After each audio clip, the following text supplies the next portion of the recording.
할렐루야. 오늘 수요성서 아카데미에 오신 여러분을 진심으로 환영하고 또 축복합니다. 기도해 주신 강인진 권사님 너무나도 감사드리고요. 또 이렇게 은혜로운 찬양해 주신 그리스 찬양대 너무 감사드립니다. 그리고 무엇보다도 부족한데도 불구하고 이렇게 매주마다 또 기회가 될 때마다 이 단에 세워주신 담임 목사님께도 진심으로 감사를 드립니다.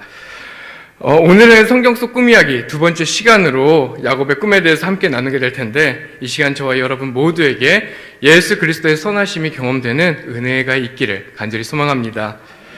야곱의 꿈의 이야기로 들어가기 전에 감동적인 영상 두 편을 이어서 잠시 보게 될 텐데, 먼저 잠깐 설명을 드리자면 첫 번째 영상은요, 태어나면서부터 앞을 보지 못하던 예쁘고 사랑스러운 한 아기가 수술을 통해서 앞을 보게 되고, 또 태어나서 특별히 처음으로 엄마의 얼굴을 보게 되는 장면을 담고 있습니다. 이 놀라운 경험을 통해서 엄마를 처음 보게 된 아이도, 또 그 아이를 바라보는 엄마도 감격의 눈물을 흘리게 됩니다. 두 번째 영상은 생명인 아빠가 색을 볼 수 있게 해주는 그 안경을 쓰고 딸 아이의 그 눈동자를 보면서 눈물을 흘리는 장면을 촬영한 영상입니다. 잘 들어보시면 남편뿐만 아니라 영상을 이렇게 찍고 있는 그 아내 역시도 남편의 그 감정에 동화되어서 함께 우는 것을 볼 수 있는데, 잠깐 영상을 보도록 하겠습니다. Oi, amor. Oi. Oi, filha. Olha a mãe. Oh, my God.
Cool that happened. So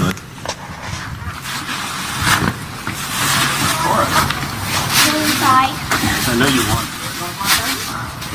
Sarah. I purposely kept it in the box.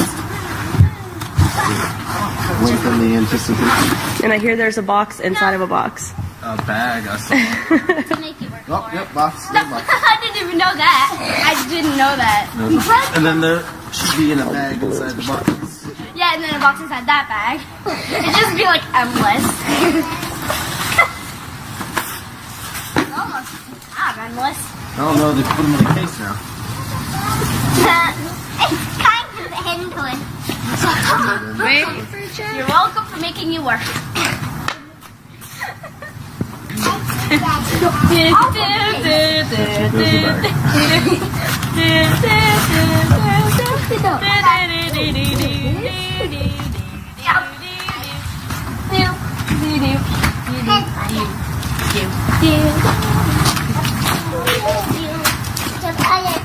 Tell me if they're good.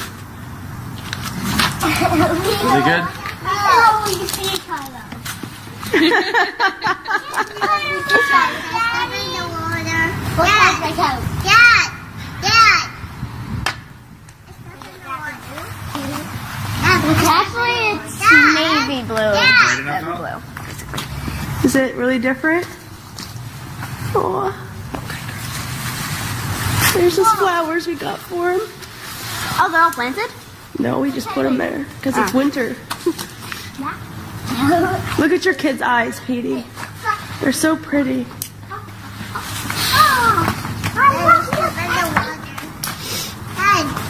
Step in the water. Step in the water. Holy cow, it coated great.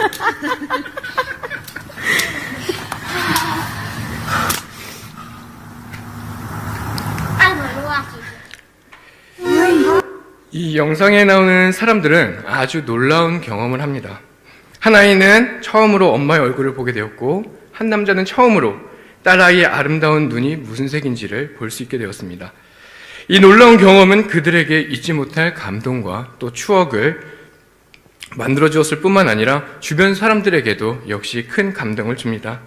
이 영상을 보는 저에게도 마찬가지로 큰 감동을 주게 되는데, 요즘 저는 이 아이들이 나오는 영상을 보게 되면 제 감정이 오히려 더 이렇게 쉽게 이입이 되는 것 같아요. 왜 그럴까요? 네, 맞아요. 저에게는 두 아이가 있기 때문에 그렇습니다. 예전에는 이런 영상을 봐도 감동적인 영상이네 하고 이렇게 넘어가기가 쉬웠는데, 지금 이런 영상을 보면요, 제 마음이 막 격동을 하고요, 또 이렇게 금방 쉽게 눈에 이렇게 눈시울이 붉어지면서 눈물을 흘리게 돼요. 3년차 아이들의 아버지가 된다는 경험이 저에게는 또 다른 세상을 알게 해준 그런 느낌입니다. 그래서 큰일이에요. 왜냐면은 이제 첫째 아이가 이제 3살인데 내년이면 4살이에요. 그 미운 4살이라고 그러는데, 네, 또 이제 새로운 또 경험을 하게 될 것 같습니다. 이 경험이라는 것은 우리에게 이렇게 중요합니다. 경험이 우리 삶에 남기는 기억이나 흔적들은 작은 감정이나 추억을 불러일으키기도 하지만 때로는 새로운 도전을 일으키기도 합니다. 아니면 삶을 완전히 다른 방향으로 변화시키기도 합니다. 특히나 신앙인들에게 이 경험이란 절대로 빠질 수 없는 중요한 키포인트이기도 합니다. 우리는 교회 안에서 흔히 경험을 체험이라는 표현으로 종종 사용하기도 합니다. 여러분에게 어떤 체험이 있느냐라고 물어본다면 그것은 어떤 의미가 될까요? 여러분의 삶에서 처음으로 또는 어떠한 특별한 사건에서의 경험, 즉 하나님을 만나는 경험에 대해서 묻는 것과 같습니다. 우리가 누군가의 간증을 들으면서요, 하나님을 만났다는 누군가의 간증을 들으면서 쉽게 공감할 수 있는 이유가 있습니다. 왜 그럴까요? 우리 역시도 각자의 삶의 자리에서 역사하시는 하나님을 만났던 그러한 경험들이 각자의 삶에 있기 때문에 그렇습니다. 지난번 설교에서도 그런 말을 한 것 같은데, 사랑하는 가까운 이를 먼저 하늘나라로 보낸 경험이 있는 사람이 사랑하는 이를 잃은 사람의 마음을 위로할 수 있고, 또 질병으로 고통받아 본 사람이 질병으로 고통받는 사람의 그 마음을 알고 위로해 줄 수 있는 것처럼, 우리가 가진 이러한 경험들은 우리의 사역의 지경을, 또 우리 마음의 지경을 확장시켜 나갑니다. 오늘 본문의 시작은 야곱이 자신이 살던 브엘세바에서 떠나 하란으로 향하여 가는 여정을 담고 있습니다. 이 여정 속에서 야곱은 우연치 않게 어떤 한 장소에 도착하게 되고 그곳에서 잠이 듭니다. 그런데 이 우연치 않은 장소에서 야곱은 하나님을 만나게 되는 놀라운 경험, 놀라운 체험을 하게 됩니다. 오늘 우리는 야곱이 한 이 놀라운 경험을 함께 나눠 보려고 합니다. 여러분이 기억해야 할 것은 야곱이 우연치 않은 이곳에서 하나님을 만났다는 것입니다. 어떤 장소라고요? 우연치 않은 곳. 하나님을 만나리라고는 생각하지도 못했던 바로 그곳에서 하나님을 만나게 됐다라는 것입니다. 지금의 야곱의 상황을 조금 더 이해해보면 좋겠습니다. 야곱이 왜 자신이 살던 동네를 떠나 밧단 아람, 그 하란이라는 곳으로 가게 되었을까요? 야곱이 가족을 상대로 사기를 쳤기 때문에 그렇습니다. 말 그대로 자신이 저지른 일 때문에 도망자가 되어 밧단 아람으로 떠나는 중입니다. 여기서 야곱이 저지른 일이란 우리가 너무나도 잘 알고 있는 사건일 수도 있습니다. 아버지였던 이삭은 자신이 나이가 많아 눈이 어두워져서 죽을 날이 얼마 남지 않았다고 생각했어요. 그래서 마지막을 준비해야겠다는 생각에 아들 에서를 부릅니다.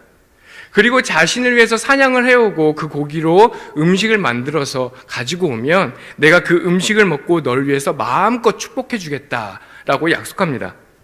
그런데 문제는 이삭뿐만 아니라 아내였던 리브가도 또 아들이었던 에서와 야곱조차도 아버지가 죽을 날이 얼마 남지 않았다라고 생각을 했던 거예요. 이것이 비극의 시작이 되었습니다.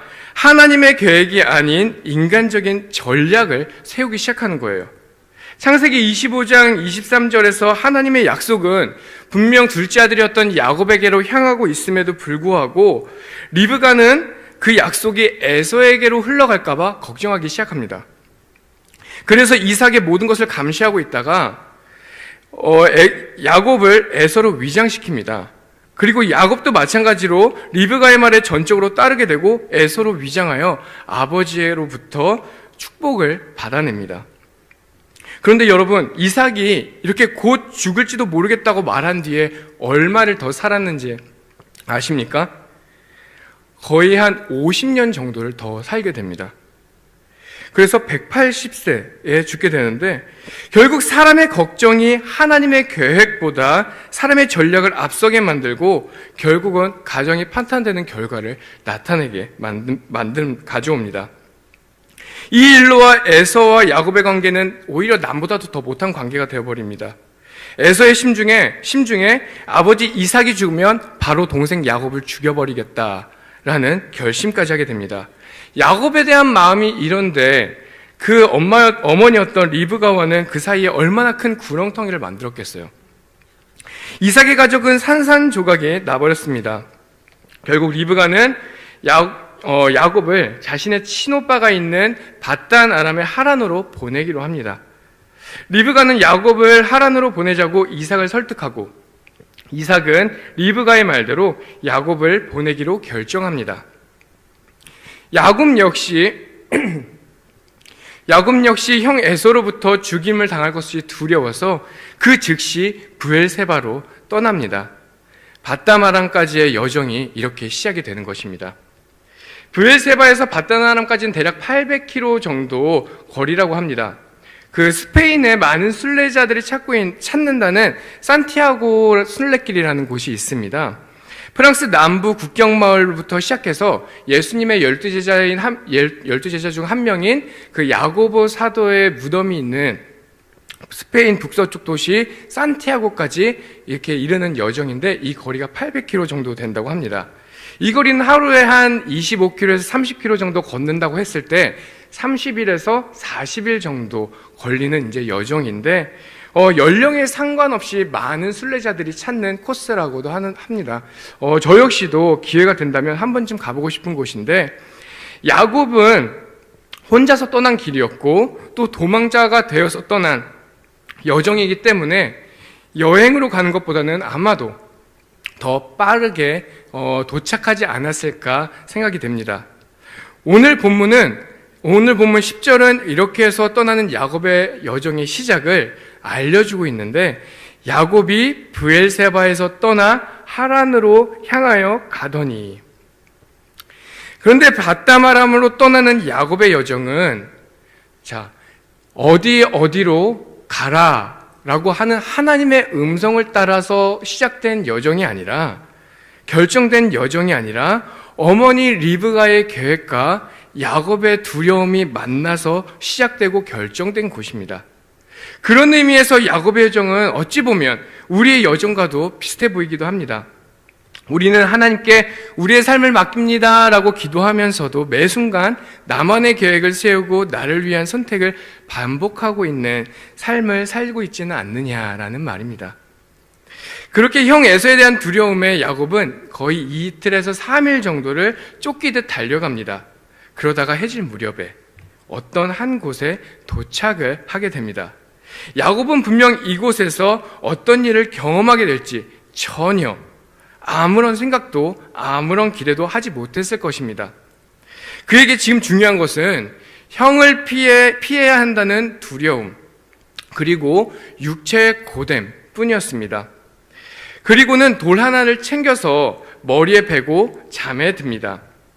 여기에서 성경이 야곱의 입장에서 지금 상황을 어떻게 묘사하고 있는지 11절을 함께 보시기 바랍니다.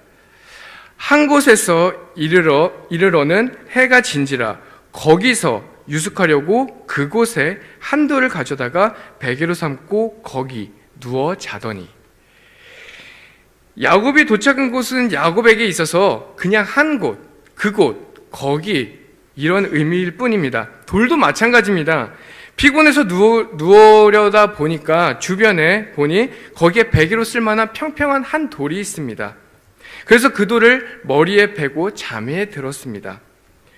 여러분, 이 11절을 잘 기억하시기 바랍니다. 그리고 이 모든 것이 평범해 보이는 이 11절이 야곱에게 있어서 어떻게 달라지는지 여러분들과 저와 함께 발견해보는 시간을 가져보길 원합니다. 돌을 베고 잠든 야곱은 곧바로 놀라운 경험을 하게 됩니다. 이 놀라움을 성경은 12절과 13절에서 본즉이라는 표현을 사용하고 있습니다. 꿈을 본즉이라는 이 표현은 꿈을 보라라는 감탄의 의미에 더 가깝습니다. 야곱의 꿈 안에는요, 세 가지 아주 익숙한 이미지들이 등장합니다. 어떤 이미지냐면 바로 땅, 사닥다리, 하늘입니다. 우리에게조차도 특별할 것이 없어 보이는 그런 이미지들이죠. 그런데 이 익숙한 이미지들이 어떻게 조합되어지는지가 이제 중요합니다. 우리의 삶 속에서도 특별함은 평범한 속에서 종종 등장하는 것처럼 일상 속에서 다른 하나가 그날을 특별하게 만들고 평소와는 다른 말 한마디가 우리에게 특별한 감정을 느끼게 하는 것처럼 야곱의 꿈에 나타난 이미지에서 이런 평범함 속에서 특별한 감정을 느끼게 합니다. 야곱의 꿈에 나타난 이미지에서 가장 먼저는 땅이 있습니다. 그리고 그 위에 사닥다리가 서 있습니다. 사닥다리는 우리가 흔히 알고 있는 사다리라기보다는 돌계단을 의미합니다. 돌계단을 떠올리면 성경이 말하는 이 사닥다리 이미지에 조금 더 비슷하게 그려볼 수 있을 것 같습니다. 그런데 그 돌계단의 끝이 하늘에 맞닿아 있는 게 아니겠습니까? 그런데 또 여기에 놀라운 인물들이 등장합니다. 12절에서는 하나님의 사자, 즉 천사들이 그 돌계단 위로 오르락 내리락 하고 있다고 표현하고 있습니다. 이 사닥다리에도 아주 중요한 의미가 있는데 그것은 다음에 기회가 된다면 함께 나눠보도록 하겠습니다. 또 보라, 그리고 13절에서 드디어 야곱은 살아계신 하나님을 만나게 됩니다. 여호와께서 그 위에 서서 사닥다리 꼭대기, 하늘이 막닿아 있는 그 위에 서서 야곱에게 이르시는 장면이 이 13절의 말씀입니다. 이 13절 말씀을 함께 읽어보길 원합니다. 또 본즉 여호와께서 그 위에 서서 이르되 나는 여호와니 너의 조부 아브라함의 하나님이요 이삭의 하나님이라. 내가 누워있는 땅을 내가 너와 내 자손에게 주리니. 야곱은 꿈을 통해 뜻하지 않게 하나님을 경험하게 됩니다. 야곱은 지금 하나님을 만날 기대나 소망이 전혀 없습니다. 최소한 지금 우리가 읽었던 성경 속에서 보면 그러한 뉘앙스를 조금도 보여주고 있지 않습니다. 예배를 드리거나 기도를 하고 있는 것도 아닙니다. 하나님을 만나게 된 것은 야곱의 뜻이 아니라 반대로 하나님이 도망치고 있는 야곱에게 자신을 나타내신 것입니다. 이것이 바로 하나님의 속성이고 하나님의 사랑입니다. 하나님은 야곱을 계속해서 지켜보셨습니다. 언제부터라고 할 수 있을까요? 아마도 하나님의 약속대로 태어난 그 순간부터가 아닐까 싶습니다. 하나님은 야곱이 형을 속이든지 아니면 아버지를 속이든지 아니면 지금 도망자이든지 함께 하고 계신 것입니다. 그리고는 그가 가장 약할 때에 나타나셨습니다. 그가 가장 두렵고 비참할 그때에 하나님께서는 야곱을 만나주신 것입니다. 지금 야곱의 위치는 도망자입니다. 즉 죄인이란 소리죠. 그런 죄인인 야곱이 하나님을 만났습니다. 사실 이 두 존재는 절대로 만날 수 없는 관계에 있습니다. 죄인과 전능하신 하나님을 이미 그 존재에서 어마어마한 갭이 있습니다. 죄인이 하나님을 만나고 싶다고 해서 만날 수 있겠습니까? 절대로 없습니다. 그런데 만날 수 있는 한 가지 방법이 있습니다. 그것은 하나님이 만나러 오시는 것입니다. 하나님은 야곱에게 그렇게 나타나셨습니다. 이 사실은 우리에게도 큰 위로가 됩니다.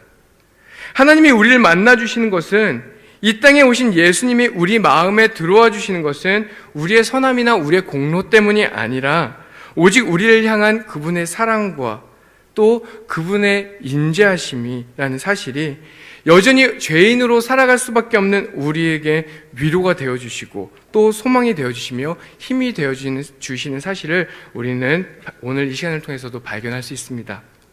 야곱은 할아버지나 아버지로부터 하나님이 어떤 분이신지를 배워 알고 있었으나 그에게는 하나님에 대한 경험이 부족했습니다. 태어날 때부터 받았던 막연한 약속 말고는 하나님과의 직접적인 경험이 없다 해도 좋을지도 모릅니다. 그런 야곱이 이제 하나님을 만나고 있습니다. 야곱을 향해 하나님은 이렇게 말씀하십니다. 나는 여호와니 너의 조부 아브라함의 하나님이요 이삭의 하나님이라. 야곱에게 있어 하나님에 대해 이거보다 분명한 음성이 있을까요? 할아버지가 만났던 하나님, 아버지가 만났던 하나님, 어려서부터 가족과 함께 하셨던 그 하나님을 이제는 그 자신이 만나게 된 것입니다. 야곱에게 나타난 하나님은 5가지 약속을 해주십니다.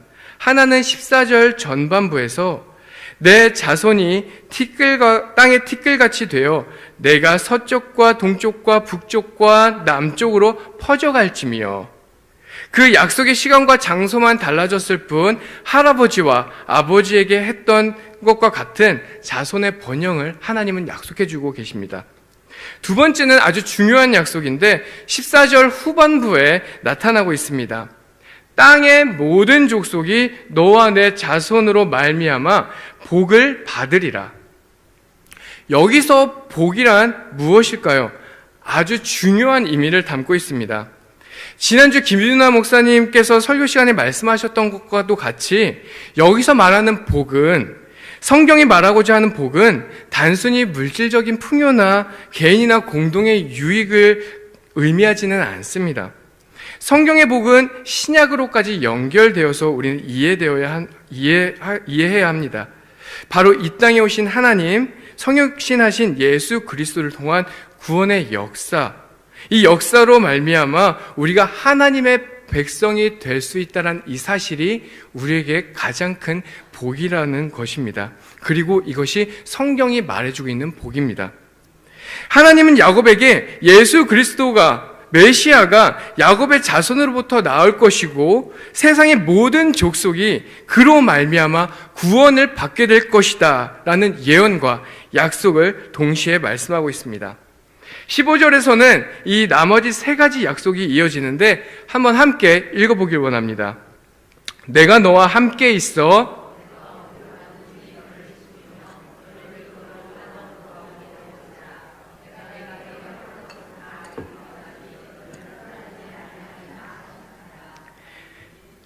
이 3번째 약속은 너와 함께 있어 라는 것입니다. 누군가에게 내가 너와 함께 있겠다라는 것은 2가지 의미가 있습니다. 결혼하면서 보통 부부가 서로 당신과 함께 하겠다라는 약속을 할 때를 한번 생각해 보시기 바랍니다.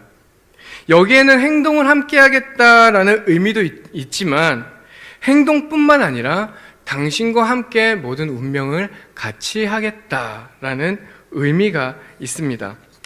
이 되돌릴 수 없는 약속 때문에 우리가 이렇게 살아가고 있지는 않습니까? 야곱에게 하나님은 외부에서 그냥 돕는 것을 넘어서 어디를 가든지 함께 동행하고 행동하며 그와 운명을 함께 하시겠다라고 약속하십니다. 앞에서도 말했지만 하나님과 야곱 사이에는 엄청난 갭이 있습니다. 그러나 그럼에도 불구하고 함께 하신다는 것입니다. 아버지의 집을 떠났으며 동행하는 이도 없이 홀로 들판에 서 있을 때에 자신의 앞날이 어떻게 진행될지도 모르는 그 야곱의 상황 속에서 하나님의 이 약속, 내가 너와 함께 할 거야 라는 이 약속이 야곱에게는 얼마나 큰 위로가 되었을까요? 네 번째 약속은 지키신다라는 약속입니다. 하나님은 어디로 가든지 어떤 일을 만나게 되든지 야곱을 지켜주실 것을 약속해 주십니다. 지금 야곱은 자신의 삶에서 든든한 동행자를 얻게 되었습니다. 외롭고 두려운 길에서 하나님으로부터 말할 수 없는 용기를 얻게 된 것입니다. 하나님은 야곱이 삼촌 라반의 집에서 많은 어려움을 만나게 될 때에도, 그가 형 에서를 만나게 될 때에도, 그런 모든 상황에서도 하나님은 결국 지켜주십니다. 하나님의 약속은 일시적인 약속이 아니라 영원한 약속, 우리가 깨닫지 못하는 순간 속에서조차도 여전히 이뤄가시는 영원한 약속인 줄 믿습니다. 야곱에게 마지막 5번째 약속은 떠나지 않겠다라는 말씀입니다. 여기서 떠나다는 의미를 가진 아자브라는 말은 떠나다라는 말 의미 이외에도 버리다, 포기하다라는 의미를 가지고 있습니다. 다시 말해서 너를 떠나지 않겠다라는 말은 너를 절대로 포기하지 않겠다라는 의미입니다. 우리가 성경을 보면서 발견할 수 있지만 야곱은 얼마나 결점이 많은 사람입니까? 이런 결점으로 인해서 사실 사람은 사람을 쉽게 포기하기도 합니다. 저 사람은 원래 저런 사람이야. 내가 몇 번 말해봤는데 절대 안 돼. 안 고쳐져. 그런데 하나님은 이러한 결점에도 불구하고 절대로 포기하지 않으시겠다라고 약속해 주시는 것입니다. 그리고 이 약속대로 하나님은 야곱을 포기하지 않으십니다.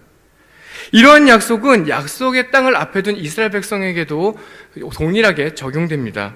그리고 또 가나안 땅 정복의 사명을 받은 여호수아에게도 하나님은 동일하게 약속해 주십니다. 그리고 또 신약에 와서는 마찬가지로 예수님을 따르던 그 12 제자에게도 동일하게 약속하십니다. 볼지어다 내가 세상 끝날 때까지 너희를 떠나지 아니하겠다. 이렇게 동일하게 이어져가는 하나님의 약속은 오늘 살아가는 우리에게도 동일하게 주어지는 하나님의 약속인 줄 믿습니다.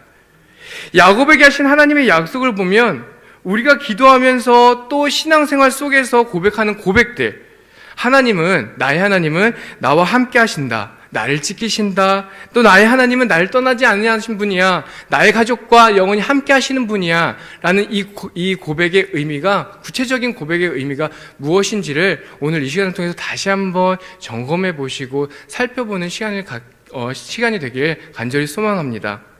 하나님은 우리와 영원히 함께 하시는 분, 우리의 운명이 어떤 운명에 처할지라도 그 운명 속에서도 함께 하시는 분이 우리 하나님이신 줄 믿습니다. 그리고 우리를 지키신다는 그 하나님은 우리가 어떤 상황에 처할지라도, 우리가 어떤 문제 앞에 닥칠지라도, 어떤 문제 앞에 맞서 있을지라도 하나님은 그 문제 앞에서 우리를 영원히 지켜주시는 그런 하나님이신 줄 믿습니다. 그리고 떠나지 않겠다는 그 하나님은 우리가 하나님 보시기에 어떠한 모습이든 어떠한 삶의 자리에 있든지, 때로는 우리가 하나님을 만났으면 하는 그 사람이 어떠한 모습을 갖고 있는다고 할지라도 하나님은 떠나지 아니하시는 분이신 줄 믿습니다. 야곱은 12절과 15절에서 말씀하고 있는 것처럼 하나님을 만나고 하나님의 5가지 약속을 끝으로 잠에서 깨어납니다. 우리에게 경험은 작고 때로는 크게 영향을 준다고 했습니다. 특히 하나님을 만나는 체험은 우리의 삶과 인식을 완전히 변화시킬 정도로 놀라운 능력이 있다는 것을 우리의 삶을 통해서 이미 알고 있습니다. 오늘 본문에서 야곱도 하나님을 만나는 경험을 하였습니다. 그리고 야곱은 이 경험을 통해서 완전히 변화됩니다. 그런데 이 변화가, 그 반응이 즉각적으로 나타납니다.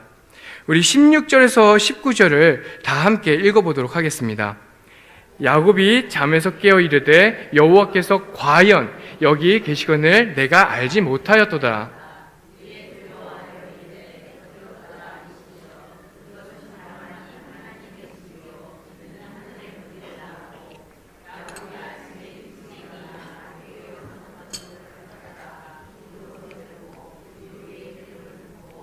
곧 이름을 베델이라 하였더라.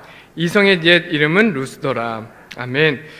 하나님을 만난 야곱에게 즉각적인 네 가지 반응이 나타납니다. 이 네 가지 반응은 야곱뿐만 아니라 사실 하나님을 경험한 우리 모두에게 나타나는 공통점일 수 있습니다. 첫째, 하나님을 경험한 야곱은 깨어났습니다. 야곱은 도망자입니다. 어떤 죄를 짓고 죄에 대한 책임이 두려워서 피하는 사람, 도망하는 사람이 바로 도망자입니다. 도망자 야곱은 하나님을 만나고 깨어납니다. 표면적으로는 잠에서 깨어났다라고 말하고 있지만 야곱은 단순히 잠에서만 깨어난 것이 아닙니다. 그동안 영적으로 잠들어 있던 하나님과의 관계, 하나님과의 관련된 모든 감각들이 깨어나는 사건을 맞이하는 것입니다. 이런 영적 깨어남의 순간의 감정은 감격입니다. 마치 그동안 보지 못했던 엄마의 얼굴을 보게 되는 것처럼 색을 구분하지 못할 뿐 큰 어려움 없이 살아가다가 난생 처음 어린 딸 아이의 아름다운 눈 속에 담긴 그 빛을 보게 될 때와 같이 하나님께서 비추시는 엄청난 빛으로 우리의 영은 깨어나고 놀랍도록 감격하게 됩니다. 그래서 성경은 우리에게 오신 예수님을 빛이시다라고 말씀하기도 합니다. 할아버지 아브라함의 하나님, 아버지 이삭의 하나님이 이제는 자신 야곱의 하나님으로 경험되어지고 있습니다. 야곱은 하나님을 나의 하나님으로 1대1로 대면하는 것을 경험합니다. 우리가 누군가와 1대1로 만난다는 것은 어떤 의미를 갖습니까? 내가 누군가와 1대1로 만난다. 내가 1대1로 만날 때는 내가 가지고 있는 모든 고민들, 나의 속사정들, 내 삶의 모든 문제들, 내 삶의 속속들의 이야기들을 함께 나누게 되는 것을 말하죠. 하나님과 내가 1대1로 대면한다는 것은 나의 개인적인 시간, 내가 홀로 있는 시간, 나라는 자식이 가장 살아 숨쉬는 시간에 만난다라는 뜻입니다. 하나님을 경험한다는 것은 내가 숨어있는 그 시간까지도 온전히 하나님께 드러나는 것을 말하고 깊이 숨겨져 아무도 건드리지 못하는 부분들까지도 속속히 드러나니 하나님 앞에서 우리의 모든 것이 영적으로 깨어날 수밖에 없는 그러한 사건입니다. 둘째, 하나님을 경험한 야곱은 알게 됩니다. 야곱은 과연 하나님이 자신이 있던 자리에 계셨는데도 그동안 알지 못했었다라고 고백합니다. 자신이 혼자라고 느끼고 또 두려움에 떨고 있던 그 순간 바로 그곳에서 하나님은 함께하고 계셨다라는 것을 알게 되었습니다. 하나님은 바로 지금, 바로 여기에 계신다. 이것이 하나님을 경험한 야곱의 고백이었습니다. 그리고 곧바로 느끼는 것이 두려움이었습니다. 이 두려움은 단순히 두려움에 떤 것을 의미하는 것이 아닙니다. 하나님의 거룩함을 알게 되고 그 두려움 앞에서, 그 거룩함 앞에서 엎드린다라는 것을 의미합니다. 하나님의 거룩함이 거울이 되어 우리의 본 모습을 알게 되는 것이죠. 우리의 연약함, 또 우리의 죄성이 하나님의 빛에 의해서 드러나게 됩니다. 그러니 두려울 수밖에요. 전능하신 하나님의 임재 앞에서 욥은 입을 틀어 막았습니다. 이사야 선지자는 자신이 부정한 사람이다라고 고백합니다. 베드로 역시도 주님 앞에서 저는 죄인입니다라고 엎드립니다. 하나님을 만나는 경험은 하나님의 빛에 비추인 자신을 알게 될 뿐만 아니라 죄인인 나와 여전히 함께하고 계시는 하나님의 사랑을 알게 합니다. 셋째, 하나님을 경험한 야곱은 보게 되었습니다. 12절과 17절을 비교해서 보면 12절에서 야곱에게 땅과 하늘은 말 그대로 그냥 땅과 하늘입니다. 일상에 다를 바 없는 평범한 공간입니다. 그런데 하나님을 만나고 야곱이 이 땅과 하늘에서 전혀 다른 것을 발견하게 됩니다. 빈 들판을 보면서 야곱은 하나님의 집을 봅니다. 까만 밤하늘을 보면서 야곱은 하늘 문을 보게 되었습니다. 야곱은 어떻게 빈들판에서 하나님의 집이라고 고백할 수 있었을까요? 그곳에 바로 하나님이 계시기 때문입니다. 여러분, 하나님이 계신 곳이 바로 하나님의 집입니다. 옆에 분을 잠깐 보시기 바랍니다. 그리고 이렇게 인사했으면 좋겠습니다. 당신이 하나님의 집입니다. 네, 여러분이 하나님의 집입니다. 왜 그렇습니까? 살아계신 하나님이 예수 그리스도를 통하여 우리 안에 들어오셨기 때문입니다. 하나님을 경험하면 우리 안에 계신 하나님을 보게 됩니다. 이웃 안에서도 보게 됩니다. 우리가 살아가는 그 일상에서 언제나 함께 하시는 하나님을 보게 됩니다. 넷째, 하나님을 경험한 야곱은 그 즉시 예배를 드렸습니다. 이번에는 11절과 18절, 19절을 비교해서 봤으면 좋겠습니다. 11절에서 야곱은 좀 더 편하게 자기를 위하여 주변에서 베고 잘 만한 돌 하나를 발견합니다. 여기서 돌은 돌백의 그 이상의 의미를 돌백의 그 이상의 의미를 갖지 않습니다. 그런데 18절에서 그 돌에 대하는 야곱의 태도가 완전히 달라지게 됩니다. 자신이 베고자 하던 돌베개를 가져다가 기둥으로 세우고 그 위에 기름을 붓습니다. 구약에서 기둥을 세우거나 돌을 쌓는다는 것, 기름을 붓는다는 것은 예배 의식을 의미합니다. 하나님을 만나기 전에는 그저 베개로 사용하던 단순한 도구가 하나님을 만나고부터는 예배의 중요한 도구로 사용됩니다. 하나님을 만나는 경험은 우리를 예배의 자리로 이끌어갑니다. 예배는 하나님의 임재와 하나님의 사랑에 대한 우리의 반응입니다. 바늘로 콕 찌르면 아야 하고 반응하는 것처럼, 뜨거운 냄비를 잡으면 아 뜨거라고 우리가 반응하는 것처럼, 예배는 하나님을 만나고 하나님의 사랑에 대한 분명한 반응입니다. 바라기는 우리의 예배가 습관과 모양으로만 드려지는 그러한 예배가 아니라 이러한 하나님의 사랑에 대한 반응, 하나님의 임재에 대한 반응으로 드려지는 살아있는 예배가 되기를 소망합니다. 11절에서 한 곳, 그곳, 거기라고 표현했던 이 장소는 하나님을 만난 야곱에 의해 하나님의 집이라는 의미의 베델이라는 특별한 이름을 가진 장소와 의미로 가치가 완전히 달라집니다. 우리에게도 마찬가지입니다. 아무 의미도 없고 보잘것 없어 보이는 삶의 자리, 그 시간, 그 공간일지라도 하나님을 만나고 나면, 하나님과 함께하게 되면 그곳은 베델이고 하나님의 집이 됩니다. 야곱은 이제 하나님 앞에서 세 가지 서원을 하게 됩니다.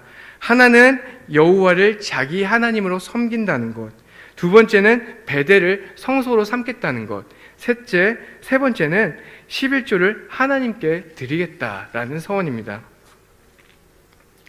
야곱을 바라보면 지금 우리의 삶과 얼마나 닮아 있는지, 야곱의 모습에 우리의 모습이 쉽게 투영됩니다. 믿음의 가정 안에서 할아버지 아브라함의 신앙을 배우고 아버지 이삭의 신앙을 배웠지만 진짜 자신만의 하나님을 경험하지 못한 세대, 그렇기 때문에 하나님의 약속에도 불구하고 얕은 수로 자신의 인생을 설계해 나가고 결국은 어머니 리브가가 세운 인간적인 계획, 실수투성이의 계획을 따르다가 도망자의 신세가 되어 아버지의 집에서 쫓겨 하란으로 떠나게 된 야곱을 보면 매 순간 어줍지 않은 나의 선택과 방향으로 내 삶의 주인이 여전히 나인 채 살아가는 우리를 보게 됩니다. 그런데 중요한 것은 야곱의 도망자와 같은 이러한 삶에서도 하나님은 함께 하셨다라는 것입니다. 그리고 그 사실을 깨달을 수 있도록 하나님은 야곱을 만나주셨다라는 것이죠.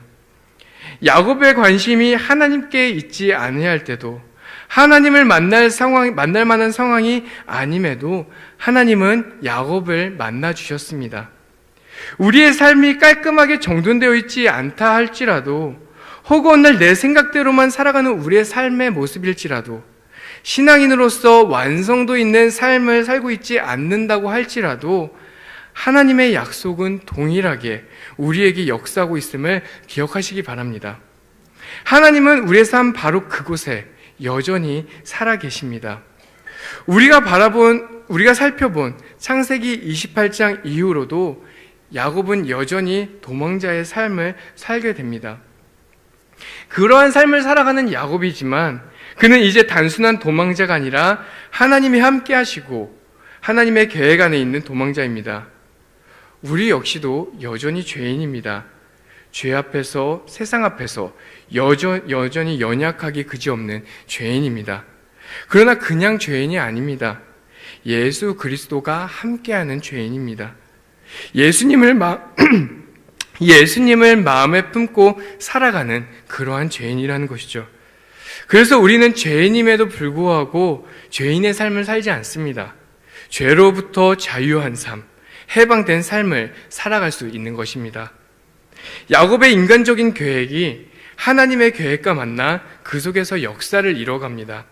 연약해 보이는 계획이 하나님의 계획 속에서 역사를 이뤄갑니다. 잠언 16장 9절은 이렇게 고백하고 있습니다. 사람이 마음으로 자기의 길을 계획할지라도 그 걸음을 인도하시는 자는 여호와시니라. 야곱에게 있어서 그곳이 베델이 되는 것처럼 연약해 보이는 우리의 삶이 하나님이 함께하심을 경험하게 되면 바로 그 자리가 베델이 됩니다. 또한 대강절을 보내는 우리가 분명히 기억해야 할 것이 있습니다. 바로 그 베델, 그 모습 자체로 오신 임마누엘 되신 예수 그리스도입니다. 인생의 모든 시간, 모든 장소에서 베델이 되고 우리의 마음에 임마누엘을 품는 저와 여러분이 되시기를 간절히 소망합니다. 끝으로 우리가 마태복음 1장 21절과 1장 23절 말씀을 함께 읽어보기를 원합니다. 아들을 낳으리니 이름을 예수로 하라. 이는 그가 자기 백성을 그들의 죄에서 구원할 자이심이라 하니라.